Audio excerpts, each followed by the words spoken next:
Isso orientou a vida toda dele. Há uma coerência muito grande na biografia dele. Do começo ao fim, existe um compromisso, uma ética, uma utopia, um sonho por um outro mundo possível.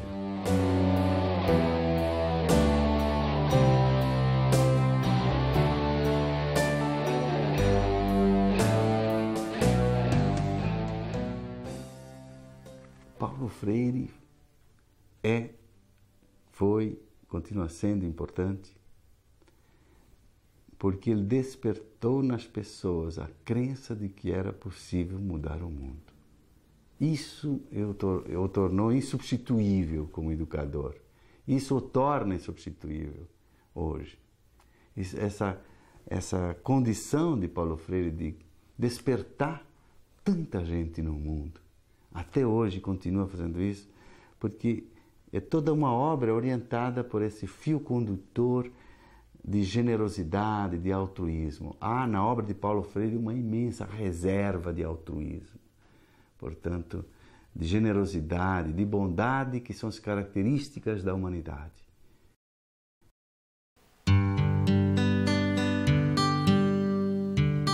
Filho de Joaquim Temístocles Freire, sargento do Exército, e Edeltrudes Neves Freire, dona de casa, Paulo Regulus Neves Freire nasceu no dia 19 de setembro de 1921, em Recife, Pernambuco. Paulo Freire aprendeu a ler com os pais, à sombra das árvores do quintal.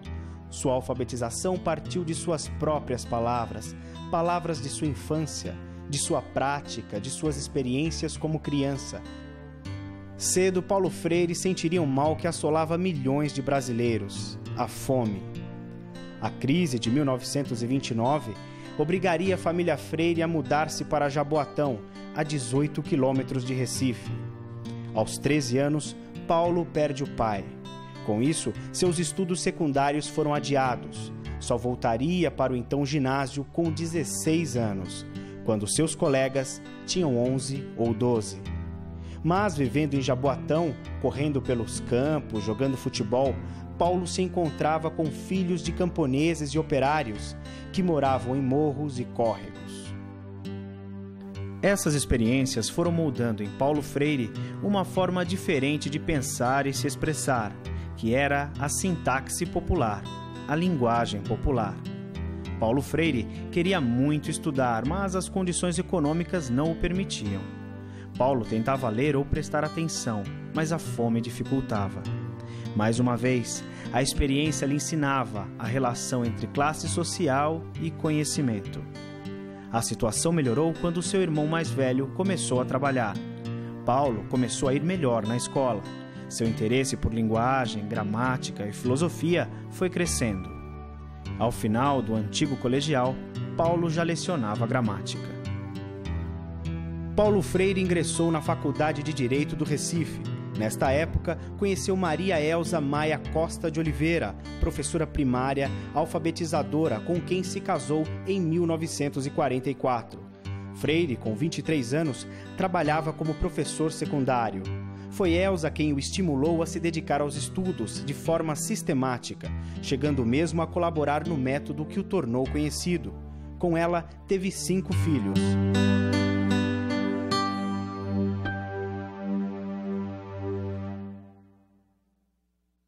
Nesse período ele começou a trabalhar no SESI. Foi onde ele teve um contato muito próximo com os trabalhadores. Mesmo estando no curso de Direito, ele foi formado em Direito, ele sempre teve esse contato com os trabalhadores, através da direção dos cursos de extensão da Universidade do Recife, mais tarde e antes no SESI. E ele dizia: Eu agora, por exemplo, vou querer fazer uma comparação, ou umas comparações entre como o doutor vive e como nós vivemos, para explicar toda essa questão de bater em filho, de dialogar com o filho. Diz, por exemplo, eu não conheço a casa do doutor, onde o doutor mora, mas eu não tenho dúvida nenhuma de que ele mora numa casa solta dos dois lados. Essa é uma expressão muito nordestina, quer dizer, uma casa de oitões livres. Como é essa casa aqui? É livre desse lado, livre do lado de lá, solta no terreno. Então ele deve morar numa casa solta dos dois lados. Deve ter um jardinzinho na frente com uma graminha inglesa. Aí diz, quantos filhos o senhor tem? Eu disse, eu tenho 5. Nessa altura eu já estava começando a ficar assim. Eu tenho 3 meninas e 2 meninos. Eu disse, muito bem. Então o senhor tem, a sua casa deve ter um quarto muito bom para o senhor e sua mulher. Depois deve ter 2 quartos grandes, onde deve dormir as 3 meninas. Quer dizer, uma pode dormir, a mais velha, num quarto só, a outra dorme nos 2, e um terceiro quarto dorme 2 meninos.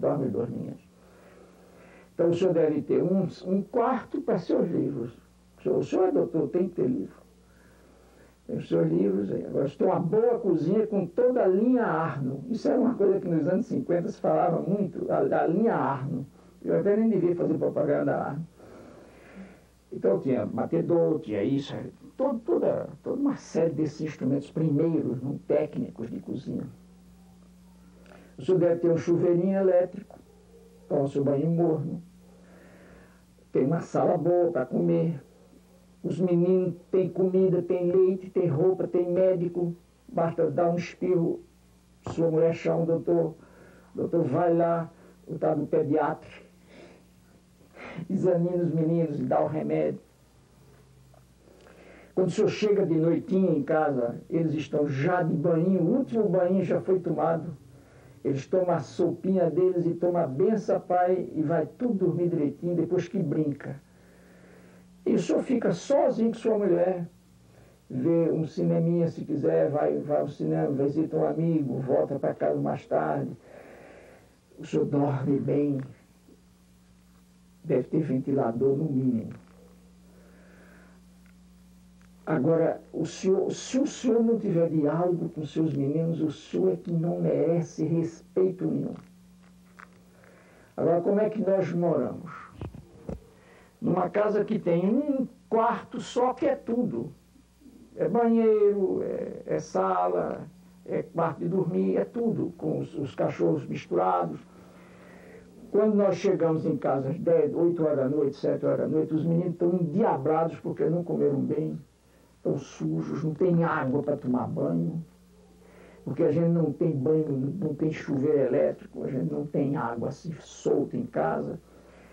Os meninos estão com fome, chateados, cansados, aborrecidos e impertinentes, e nós não podemos deixar de dormir, porque no dia seguinte, às 4 horas da manhã, a fábrica apita para acordar o bairro inteiro. E é isso mesmo. As fábricas despertam a cidade, não é apenas o seu operariado. E aí dizia ele, agora como é que o senhor vai querer que com uma situação como essa a gente tenha o diálogo que o senhor quer?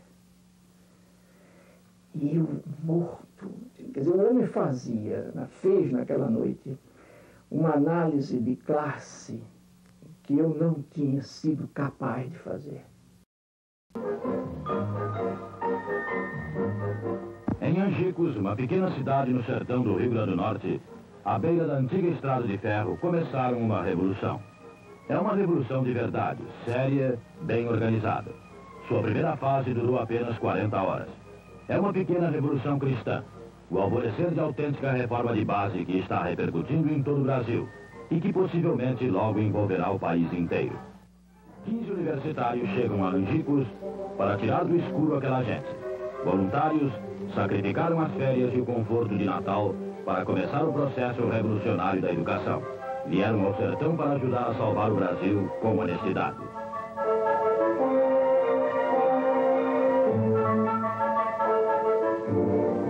Convocaram os alunos e explicam que é possível ler e escrever com apenas 40 horas de aula e sem cartilha. Integraram-se no grupo, ouviram os seus problemas, recolheram um vocabulário básico da região, instalaram as salas de aula nas casas maiores, trouxeram cadernos, lápis, lampiões de querosene e também ânimo e a verdadeira esperança. Em Angicos, Rio Grande do Norte, Paulo Freire realizou uma notável experiência de alfabetização de adultos. 300 trabalhadores rurais foram alfabetizados em 40 horas.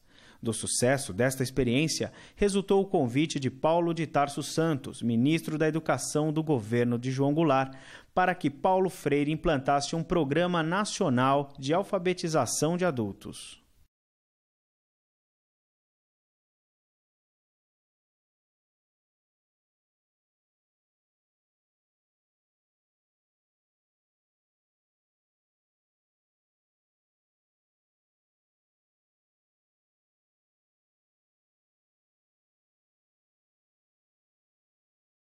Essa trajetória de Paulo Freire começa, sobretudo na década, final de 50, dos anos 50. Em 58, ele aparece como um defensor da educação de adultos, propondo um plano nacional de alfabetização de adultos, que acaba depois sendo implantado no governo João Goulart. Ele foi chamado para implantar um plano nacional de alfabetização de adultos. Isso foi já em 63 e, é claro, com o advento da ditadura, com o golpe militar de 64, ele foi exilado, justamente por temer que o método Paulo Freire, que as suas ideias despertassem desejos revolucionários, etc., e o governo discricionário, o governo autoritário, não estava nada interessado em Paulo Freire, muito pelo contrário. No Chile, eu recém-chegado, um dia saio com um companheiro chileno e põe a mão no ombro dele, bem a meu jeito. E ele se sente mal e faz assim, dá um trejeito no corpo e olha para mim e me diz: Paulo, no Chile, um homem não põe a mão no ombro do outro homem. Eu disse: olha, muito obrigado. E eu não sabia tudo, mas eu te agradeço. E quando foi mais tarde que tomei meu ônibus para ir para casa, eu fui pensando no ocorrido e dizia a mim mesmo: puxa, falta alguma coisa a uma cultura que rejeita um gesto afetivo. E anos depois eu vou à África pela primeira vez e vou dar um curso na Universidade de Dar es Salaam, na Tanzânia. E fiquei maravilhado, porque chego e encontro um campus da universidade cheio de mangueiras, cheio de cajueiros, tudo florando com perfume. E no intervalo da primeira aula, eu saio passeando no campus com um professor tanzaniano que estava no curso. E, de repente, ele agarra minha mão e faz assim, com minha mão, e fica balançando assim no jardim. E eu, feito doido, entende, com aquilo de: meu Deus do céu, se um recifense passa por aqui agora, que vai dizer que Paulo se degenerou completamente. E eu não concordaria com essa análise, viu? Mas afinal de contas, eu estranhava lá dentro de mim mesmo, estava vendo aquela resposta macha, não? E como é que o homem pega a mão de homem, tudo. E mais adiante ele tem a impressão que ele quis tirar o cigarro dele, soltou minha mão e eu meti as duas nos dois bolsos, uma cá, outra cá, para não dar mais chance a pegar na minha mão, entende? E quando fui para casa, eu disse: se realmente há alguma coisa errada na minha cultura que não permite um gesto afetivo. Quer dizer, a mesma coisa. Então, vocês não imaginam quanto eu aprendi no segundo momento dessa prática, dessa experiência do corpo, do toque do corpo. E aí eu me curei. Não? Me lembro que anos depois, 2 ou 3 anos depois, eu fui à Índia e passei mal, quase morro, com uma infecção provocada por um inseto, e tive 40 graus, 42 de febre, com assistência médica diária, com enfermeira dentro do meu quarto o dia inteiro, 24 horas, um negócio muito sério. E eu me lembro que o médico pegava minha mão, o médico indiano pegava minha mão, alisava minha mão, entendeu? E dizia: Dr. Freire, não se preocupe, eu vou deixar você vivo de novo, bom, com a saúde. Alisando minha mão, e eu não sentia nada mais, estava completamente curado. No exílio, trabalhando na reforma agrária, ele começou a escrever as suas grandes obras. Né? Em 67, publicou em português Educação com Prática de Liberdade, escreveu em 68 Pedagogia do Oprimido. Depois de Pedagogia do Oprimido, depois do Chile, ele foi por um curto período nos Estados Unidos, viveu 10 anos, a década de 70 inteira, em Genebra, mas ele não vivia em Genebra, ele estava na África, porque ele residia em Genebra, mas ia constantemente, passava meses na África, nas colônias que estavam se libertando e se libertaram. Esse foi um período muito rico, porque Paulo Freire teve uma experiência brasileira, uma experiência latino-americana, uma experiência norte-americana, uma experiência europeia, uma experiência africana. Paulo Freire se tornou cidadão do mundo. A África o tornou cidadão do mundo. Foi a grande experiência dele. E dizem até que o livro Cartas à Guiné-Bissau é mais importante do que Pedagogia do Oprimido. Alguns defendem isso, porque é o momento em que Paulo Freire aproveita essa imensa experiência de mundo e trabalha como reerguer a educação e o sistema de educação, trabalha as ideias dele na prática. Claro que sempre trabalhou na prática, Paulo refletia a prática o tempo todo, mas é um momento de maturidade de Paulo Freire. Ele reescreve a Pedagogia do Oprimido, a Pedagogia da Esperança, que é uma releitura da Pedagogia do Oprimido, Cartas a Cristina, e aí ele começa a escrever livros na década de 80, dialogados. Ele não queria escrever só ele queria aí escrever com os outros. O que eu buscava já naquela época, nos anos 50, era uma crítica à educação brasileira e até não só brasileira. E aí, obviamente, que eu incluía nessa crítica a crítica ao formalismo mecanicista das práticas da alfabetização de adultos.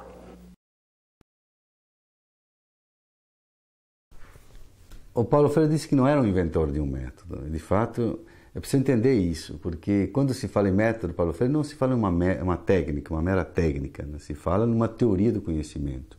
E é uma teoria do conhecimento embasada numa antropologia, isto é, o método, a originalidade do método decorre exatamente de que esse método foi inventado, foi construído por Paulo Freire a partir de uma visão de mundo, a partir de uma visão de ser humano. Como é que o ser humano aprende? Essa é a primeira pergunta que a gente faz. Por que aprende? O ser humano aprende por sucessivas aproximações a um objeto. E ele fica sempre como ser aprendente porque o objeto sempre revela as coisas novas. Tem sempre dimensões que escapam à primeira vista. Então o método é um método que revela esse processo. E como é que Paulo trabalhou as categorias desse método? Então, é preciso ter claro que são 3 momentos do método, né? Eu vou explicar em duas fases esses 3 momentos.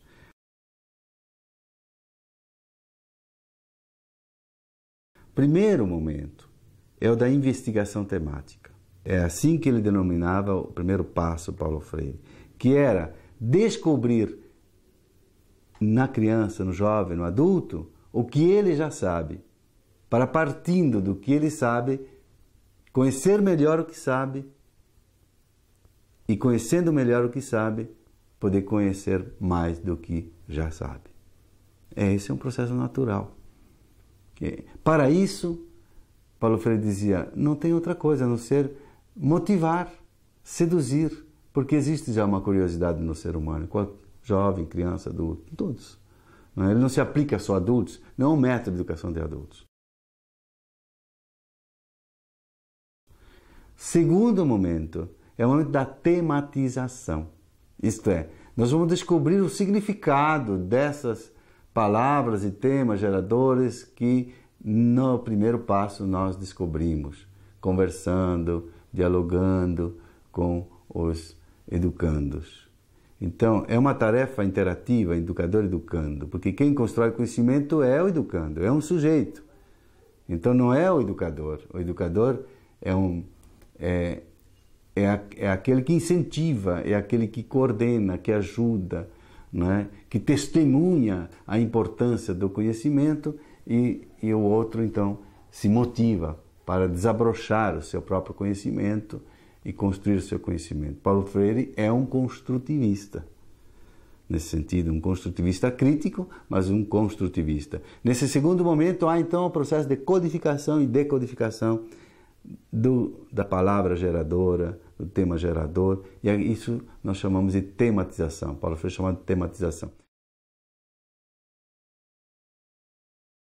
O terceiro momento é o momento da problematização, isto é, descobrir o significado, o sentido daquele conhecimento para a minha vida, para a vida de todos. Portanto, é um momento também de conscientização, é um momento privilegiado da conscientização ou da problematização. E isto é radicalmente contrário à visão tradicional de conhecimento, que conhecimento é apenas para você se enriquecer como sujeito, para depois você se vender no mercado de trabalho porque você tem um diploma melhor do que o outro, porque você sabe melhor do que o outro. Quer dizer, essa visão capitalista do conhecimento Paulo Freire não tinha. Ele tinha uma visão extremamente solidária, libertadora do conhecimento, uma concepção emancipadora do conhecimento. Então, nesse terceiro momento, que é o da problematização, né, ele leva ao engajamento, ao compromisso, e não à pura contemplação das ideias. Paulo Freire levou tudo isso, começou em 60, na década de 60, até antes, no final da década de 50, mas ele foi levando isso ao longo da vida e ele foi falando até com outros termos depois, esses três momentos. E nós poderíamos pensar o método em três momentos que resgatassem esses três momentos da primeira intuição de Paulo Freire, mas a leitura de tudo que Paulo Freire produziu depois. Então, eu fiz uma elaboração um pouco diferente, mas é o mesmo processo, é o mesmo método. O primeiro momento é o momento da leitura do mundo. Eu acho que hoje se trabalha muito mais, o Instituto Paulo Freire e os freirianos do mundo trabalham muito mais com essa categoria de leitura do mundo. Quer dizer, e Paulo Freire até tem um livro, Leitura do Mundo, Leitura da Palavra, né, que trabalha muito essa questão da leitura do mundo, que é a essência do método. E a leitura do mundo serve para quê? Ela serve para me aproximar do mundo e retirar desse mundo lido os elementos que servem para a minha vida e a vida dos outros. E para isso não precisa muito, precisa apenas de curiosidade epistemológica. É o que Paulo Freire dizia. Ele tinha lido Habermas, que não tinha lido na década de 50. No final da vida tinha lido Habermas, e Jürgen Habermas falava na sua teoria de conhecimento de que o interesse precede o conhecimento. Quer dizer, antes de conhecer, eu me interesso por.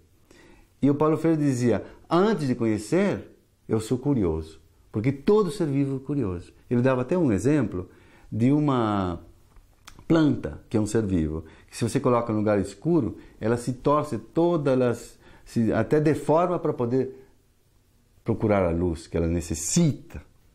de luz. E, portanto, ela é curiosa de luz como ser vivo, porque ela necessita. Isso é muito importante. Paulo Freire partia das necessidades populares. Quer dizer, a partir daí é que eu construo o conhecimento, a partir do projeto de vida das pessoas.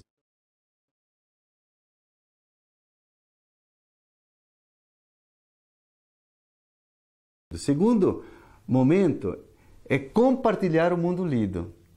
Isso é muito importante entender, porque para Paulo Freire não há conhecimento válido, a não ser que ele seja um conhecimento compartilhado com o outro. E para esse segundo momento, exige-se o diálogo. Não é mais a curiosidade do primeiro momento, é o diálogo no segundo momento. Então, se eu perguntar a quem está do meu lado, você também lê o mundo? É assim mesmo? Nós coincidimos, estamos coincidindo, isso é amarelo, isso é verde, isso significa aquilo outro. Então, há um diálogo, se estabelece uma troca, para ver se a minha leitura do mundo está correta. E Paulo Freire tinha lido Thomas Kuhn sobre os paradigmas científicos. E Thomas Kuhn dizia, só é conhecimento válido, só existe uma lei, quando um colegiado, um conselho, um conjunto de cientistas afirma que aquilo é lei. Então, mais do que a legitimidade, a validade de um paradigma científico se dá quando um conjunto de cientistas pensam daquela forma. Então, aqui para Paulo Freire diz, a validade do meu conhecimento, ele é dado socialmente, porque eu posso me equivocar, eu posso estar errado, a minha leitura do mundo pode estar errada. Então, eu necessito, para que ele seja válido o conhecimento, compartilhar com o outro e construindo com o outro.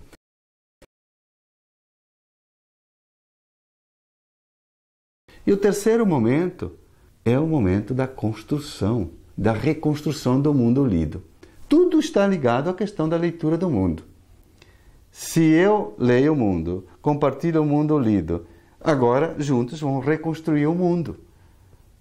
O conhecimento tem uma função emancipadora. Ele não é para contemplar o mundo, para registrar como o mundo é, mas para reconstruir o mundo. Por isso que é um método revolucionário, por isso que é um método extremamente atual nesse sentido, mas ele não pode ser visto como uma técnica. Ninguém consegue aplicar Paulo Freire como uma técnica. E daí a dificuldade de aplicar, entre aspas, Paulo Freire. Porque ele não é aplicável, a não ser que você coincida com os pressupostos do método, que são pressupostos antropológicos, de uma visão de mundo transformadora do mundo, de uma visão de ser humano engajado na transformação do mundo. Então, o conhecimento, ele adquire uma função libertadora, e isso é muito importante de entender quando se fala em método Paulo Freire, senão a gente vai simplesmente reduzi-lo a uma pura técnica.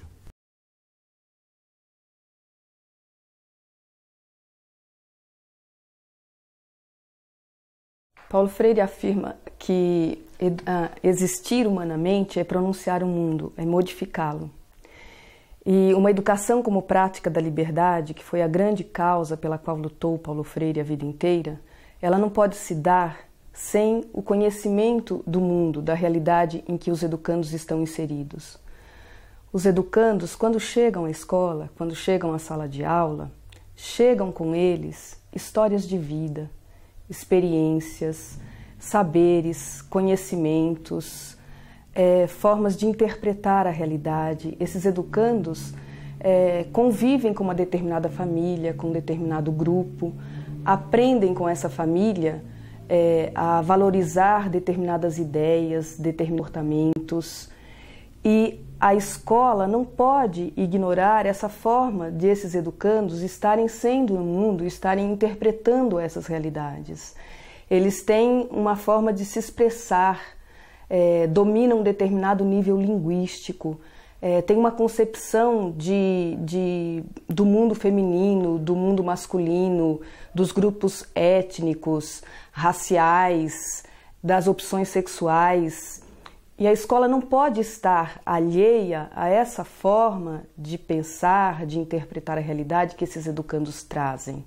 Eu não posso, enquanto educadora ou enquanto educador, autoritariamente, sem conhecer essa realidade, esse contexto, determinar os conteúdos com os quais eu vou trabalhar. Então, Paulo Freire fala que a educação como prática da liberdade é uma educação dialógica. E diálogo aí não significa você determinar na sala de aula que uma vez por semana ou a cada 15 dias você vai abrir espaço para ouvir o seu aluno falando sobre um determinado assunto, o que ele pensa sobre um determinado assunto. O diálogo nessa perspectiva começa quando o educador se questiona, se pergunta sobre o que ele vai dialogar em sala de aula.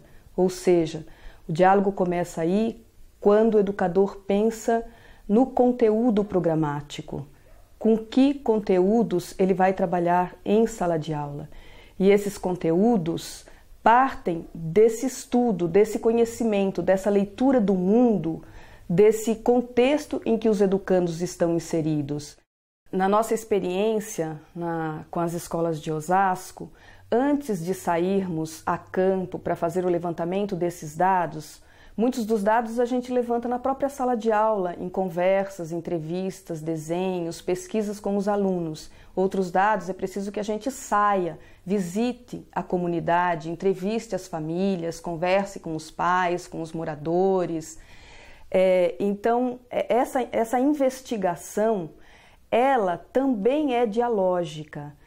Ela necessariamente deve envolver todos os segmentos que fazem parte do processo educativo. Não é uma investigação do educador sobre a realidade em que o educando está inserido. É uma investigação da qual fazem parte pais, alunos, professores, funcionários e a própria comunidade. E aí, depois de preparada a comunidade, nós, por exemplo, formamos grupos de formação de pais, grupos de formação de alunos, grupos de formação de professores. E nesses grupos nós trabalhamos, explicamos a importância dessa leitura do mundo freiriana para a elaboração do projeto político-pedagógico da escola. Nós determinamos um dia em que todas essas pessoas que foram envolvidas nesse processo de formação saíram a campo para visitar a comunidade. Então, com questionário em mãos, com prancheta, caneta, crachá, identificando a escola, identificando a atividade. Chegamos até divulgar na comunidade através de faixas, de cartazes, no açougue, na padaria, na farmácia, panfletamos as feiras do bairro. Então, essa leitura do mundo, ela é importante não só pelos resultados que ela traz. Quando eu tenho lá as respostas nos questionários, ou as respostas que eu obtenho através das entrevistas ou dos desenhos, ela é, por ela mesma, pedagógica, ela ensina no processo. Então, não importa só o resultado, o produto, mas toda essa forma de organização, os contatos que a gente fez com os pais, com os alunos, com os professores, esses grupos de formação, no dia da saída a campo, a preparação dos questionários, que perguntas vamos fazer, como que é essa realidade aqui, queremos detectar que situações dessa realidade. Todo esse processo de organização para a saída a campo nos ensinou muito. Foi um total de 167 famílias entrevistadas.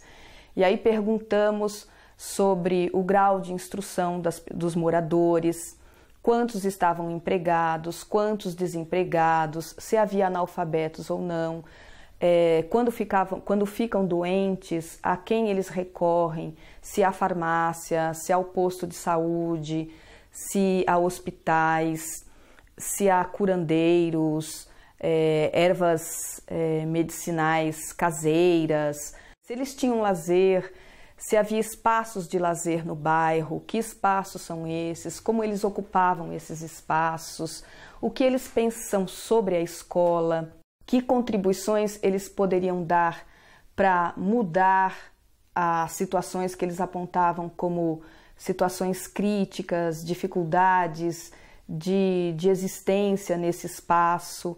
Então foi um dia inteiro entrevistando todas essas famílias, levantando esses dados, fotografando, anotando comentários, olhares, silêncios, porque às vezes as respostas não vêm através das palavras, vêm através do silêncio ou do não sei. É importante que quem sai a campo fique atento a esses detalhes. Então, para que a gente possa sair a campo, levantar esses dados, é necessário que a escola tenha um mínimo de organização, que ela se prepare para essa saída a campo.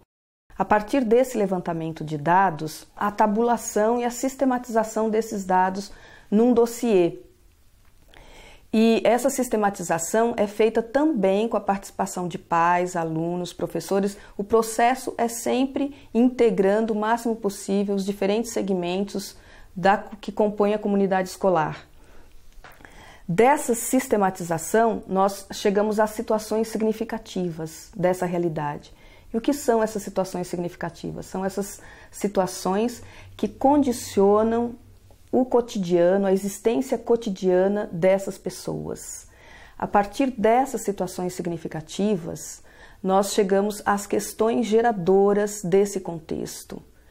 E aí as diferentes áreas do conhecimento, português, matemática, geografia, interpretando essa realidade, interpretando esses dados, chegando a essas questões geradoras, vão buscar no conhecimento historicamente acumulado e fazer o recorte desse conhecimento que vai dar respostas a essas questões geradoras. Então, a definição do conteúdo programático a ser trabalhado se dá a partir dessas questões. Cada área do conhecimento, de maneira interdisciplinar, vai buscar como e o que conteúdos podem permitir, contribuem para explicar essas questões que a realidade apresentou.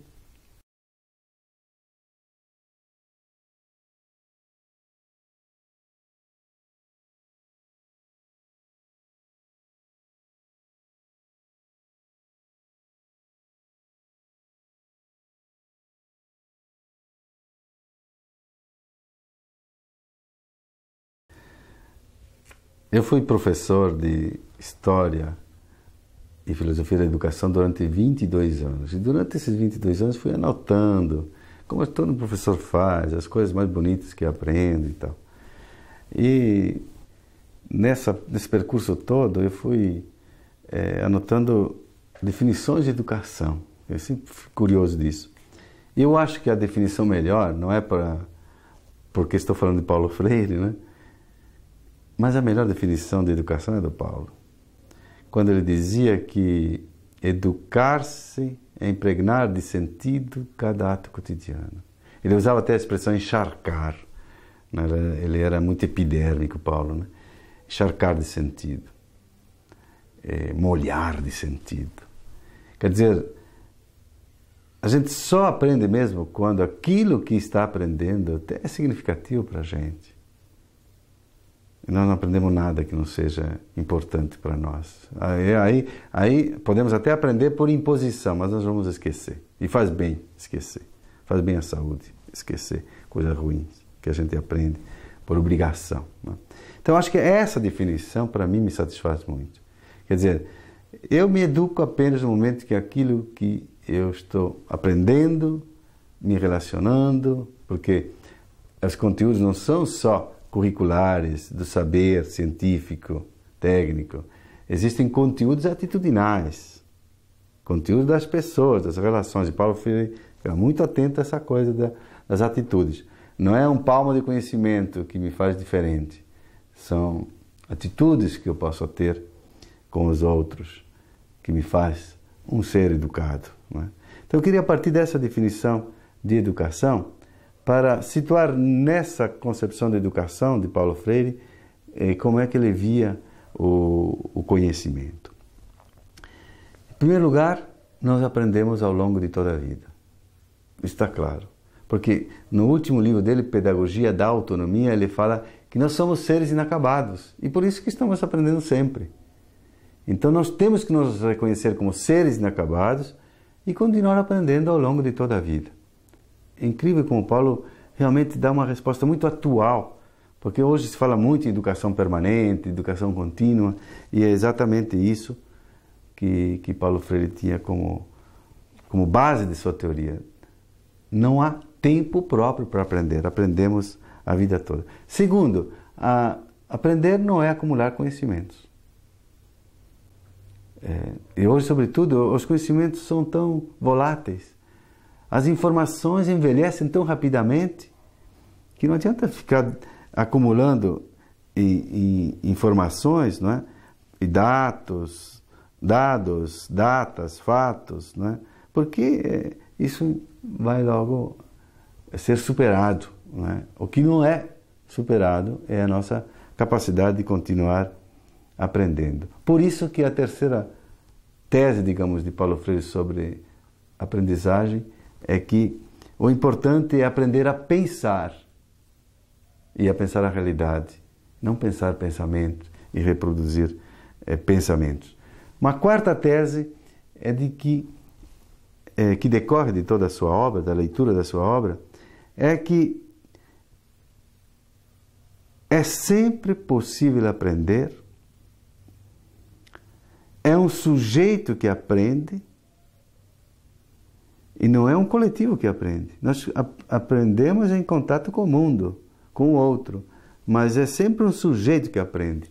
Daí Paulo se preocupar muito com a identidade na aprendizagem e respeitar a identidade.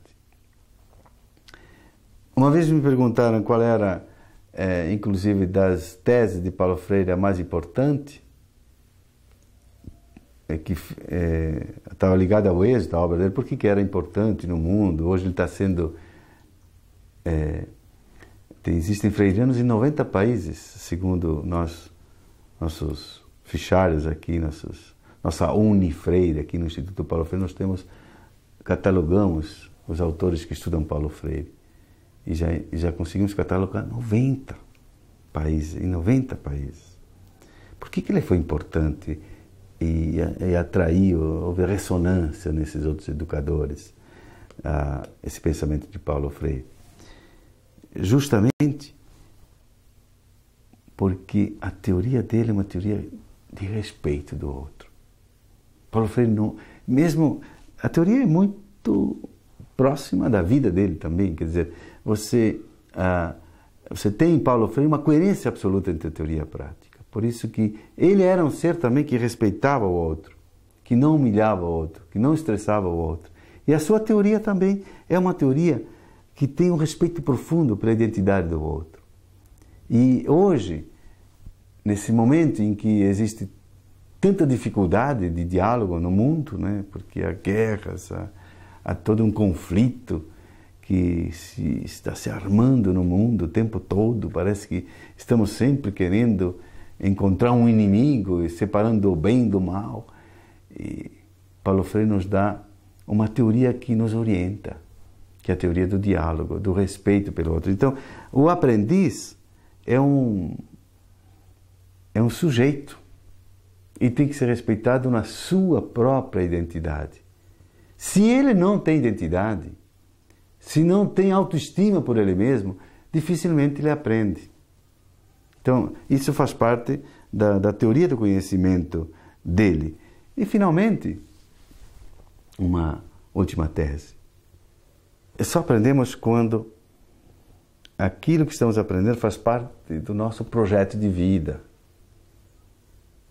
A relação entre Paulo Freire, vida e conhecimento, em Paulo Freire é muito importante. Aprendemos, realmente, se a escola, de certa forma, prolonga o meu projeto de vida como estudante, eu consigo me identificar muito com a escola. A escola consegue ser prazerosa para mim e, nesse prazer, eu aprendo.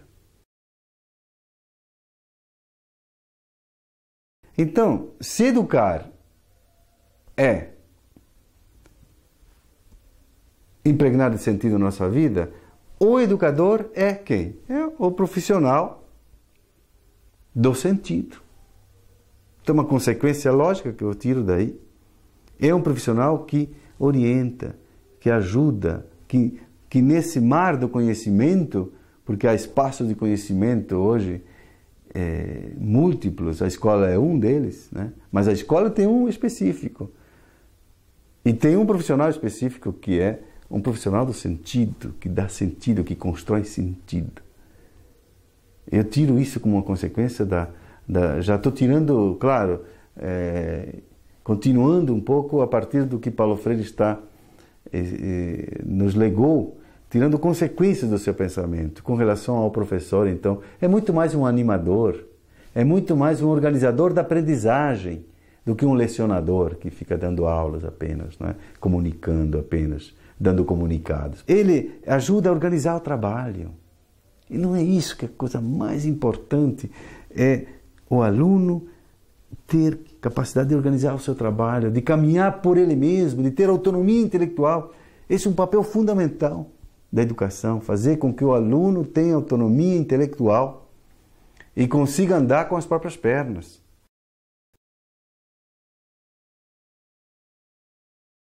Se a escola de Paulo Freire é uma escola cidadã, ela é uma escola que ensina para e pela cidadania. Isto é, para a cidadania, para formar um cidadão que controle o mercado, que controle o Estado, que diga a sua palavra, que participe profundamente da construção de uma nova sociedade. Portanto, o cidadão pleno, não um cidadão puro consumidor, como querem os neoliberais querem nos colocar, que um bom cidadão é aquele que controla os seus direitos de consumidor. Não é por aí. É uma concepção de cidadania muito restrita. É um cidadão plenos, que Paulo Freire defendia. Então, essa escola forma para a cidadania e pela cidadania, isto é, ela é cidadã, ela exerce a sua cidadania internamente, escolhendo seus dirigentes, tomando as decisões de forma democrática através de conselhos de escola ou colegiados. Essa é a escola de Paulo Freire, a escola cidadã e a escola autônoma que ele definiu. O aluno, para Paulo, tinha que ser protagonista. Ele tinha que participar de tudo que diz respeito à sua vida e não receber as normas de fora.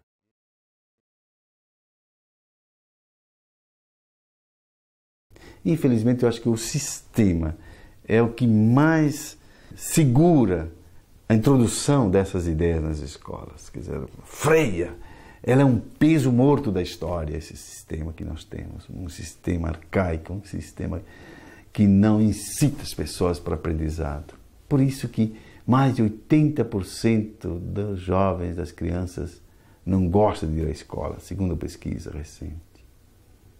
Alguma coisa está errada, porque a escola, como espaço de aprendizagem e de vivência dos valores humanos, devia ser uma coisa prazerosa para nós alunos, para nós professores. Então, há alguma coisa no sistema, que é um sistema extremamente burocrático, hierarquizado, que não permite a liberdade e a construção da liberdade. Por isso que o sistema sempre tem dificuldade em aceitar Paulo Freire.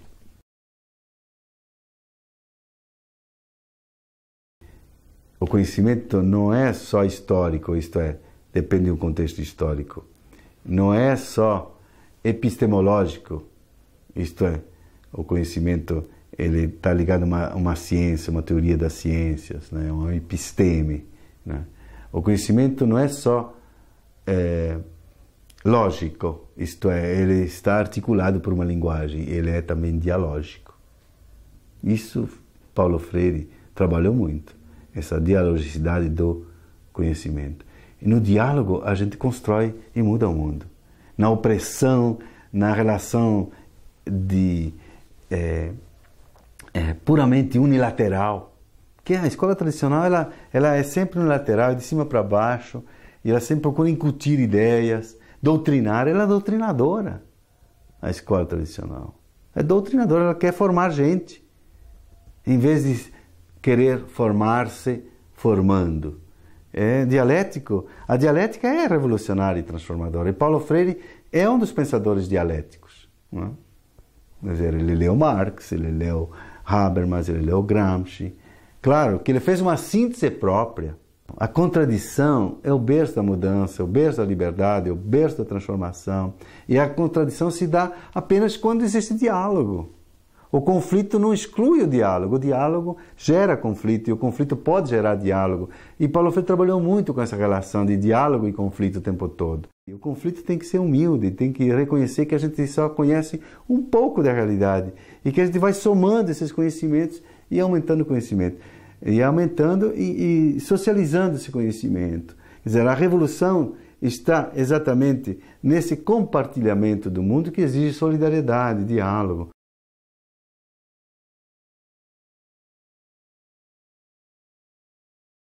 A educação é política da sua própria natureza intrínseca, ela é política. Mesmo aqueles que dizem que ela não é política, eles estão afirmando uma certa posição política, ideológica, histórica. E isso não pode ser retirado da teoria da aprendizagem, teoria do conhecimento de Paulo Freire, porque faz parte intrínseca. Ele dizia sempre que a gente conhece a favor de e contra, a favor de alguém e contra alguém. Né? E o tempo todo, esse conhecimento impregnado de história, e o conhecimento está impregnado de existência humana.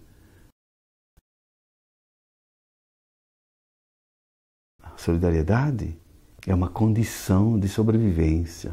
Não haverá futuro sem solidariedade, porque nós temos capacidade de destruição muito grande. O conhecimento também serviu para destruir o planeta, para produzir um modo de produção de existência no planeta insustentável, que é o modo de produção capitalista. E Paulo Freire, no último livro, Pedagogia da Autonomia, exatamente insiste nesse ponto. A essência do neoliberalismo, da ética neoliberal, da ética do mercado, é exatamente ela fazer com que a gente deixe de sonhar. E dizer, não, esse é o único mundo possível. Não existe mais nada. Esse é o mercado, do jeito que a gente é possível só esse mundo. Então, esses sonhadores que sonham no mundo de igualdade, de solidariedade, esses são sonhadores, diz o neoliberal. O Paulo Freire, exatamente, ele se insurge contra isso, e a sua pedagogia anti-neoliberal, justamente porque ela reafirma a capacidade do ser humano de mudar, inclusive pela educação. A educação não pode fazer tudo, dizia o Paulo, mas ela pode ajudar a melhorar esse mundo que está aí. E nós, professores, estamos vendo que temos tanta dificuldade em fazer com que as crianças e jovens aprendam. É porque, às vezes, esquecemos que enquanto o motorzinho não estiver ligado, da curiosidade que falava Paulo Freire, do diálogo de que falava Paulo Freire, né? Se não estiver ligado, não adianta. Não há eletricidade, não há energia. Que, no fundo, é isso que é a base do conhecimento, essa energia humana, essa capacidade da gente poder entender por que a gente está vivendo nesse mundo e o que nos cerca, esse mundo que nos cerca, que é tão rico e maravilhoso, tão complexo, que nos deixa sempre abismado. Quanto mais conhecemos, maior é o campo da ignorância nossa.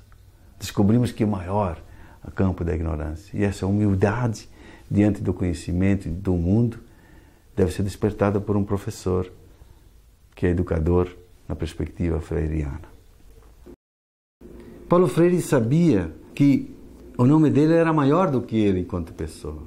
Por isso que em inúmeras homenagens ele ia dizer o seguinte: eu agradeço a homenagem, mas eu estou recebendo essa homenagem porque defendo certas ideias, porque defendo a escola pública, porque defendo uma relação pedagógica generosa entre as pessoas, porque defendo uma causa. E esta causa que vocês estão homenageando. O dia que eu abandonar a causa, vocês podem caçar o título de doutor honoris causa que eu recebo, o título, a homenagem que vocês estão me prestando. E eu acho que é isso que é muito importante em Paulo Freire. É a causa. E que está na pedagogia do oprimido. Escrita, foi a primeira intuição importante quando Paulo Freire pega o oprimido e coloca no palco da história, ele dá a vez e a voz que as elites nunca lhe deram na pedagogia tradicional. E é esse que é a nossa missão.